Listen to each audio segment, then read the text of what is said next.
We're joined by Obama campaign veteran Che Kominduri. I'll start with Nancy Pelosi speaking out, Che. Pretty striking. We see this, as I've told viewers, and we're seeing it stronger with the leaking and the statements. But Pelosi on record telling the Times today, had the president, Joe Biden, gotten out sooner, there may have been other candidates in the race. And basically, in that short sentence, she is rebuking Joe Biden and Kamala Harris. She's basically saying Biden was cooked and should have gotten out earlier, and Harris might not have been the best choice at all. And that's Nancy Pelosi, who is not known for telling the party you must only run to the center or you should be MAGA light or anything like that. I think at a minimum it speaks to the grave feelings among many Democrats this week. But your response first to that, and then your wider view of where the party should go. Yeah, look, I think Nancy Pelosi is a great speaker of the House, maybe one of the greatest of all time. I think she's definitely on that list. She's probably the most consequential woman in American political history because, unfortunately, we still have not elected a woman president. But this whole discussion, I'm sorry, it just doesn't matter. It makes absolutely no difference, and it is not in any way helpful to us going forward. Certainly, Joe Biden will never run for public office again. And if Harris does choose to run for office again, which may be a possibility, she will be certainly a very different candidate than the candidate in 24 that had to spend so much time defending the Biden presidency. I'll just be honest. I think Harris ran a really good campaign.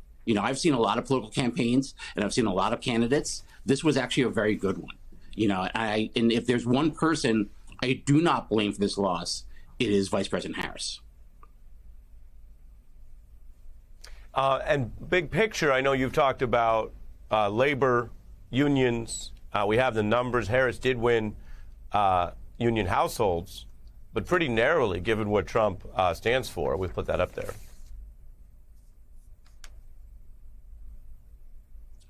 Yeah. Go ahead. I mean, I think that is, a stark reminder of exactly how important organized labor is to the Democratic Party.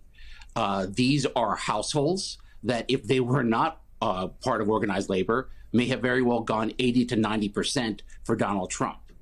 And we have to think about this sort of in a big picture, long-term way.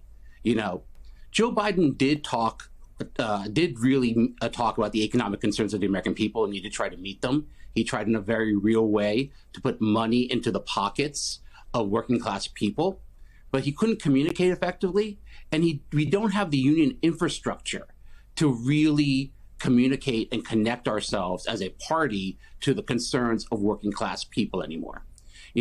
David Broder, the veteran Washington journalist, said way back, I think in 07, 08, after 50 years of covering D.C., he said, what was the biggest change I saw in all the years covering D.C.? It is the decline of organized labor.